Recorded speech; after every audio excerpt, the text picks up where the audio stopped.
আমি বেগম খালেদা জিয়ার সুস্থতা কামনা করছি। তিনি অসুস্থ। ওনার একটা কথা আমার এখনো মনে আছে। উনি বলেছিলেন যে আমি দেশ ছেড়ে কোথাও যাব না। মরতে হলে দেশের মানুষকে নিয়ে মরব, বাঁচতে হলে দেশের মানুষকে নিয়েই বাঁচব। একটা সাহসী, আপোষহীন নেত্রী ছিলেন উনি।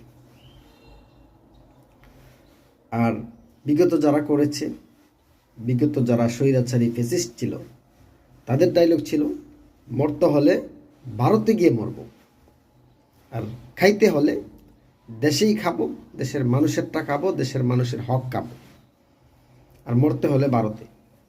প্রমাণ তো আপনারা পাইছেন। যাই হোক, সর্বোপরি বেগম খালেদা জিয়ার জন্য দোয়া করি, উনি সুস্থ হোক, ওনার চোখে সুস্থতার সাথে আবার বাংলাদেশকে দেখে যাক।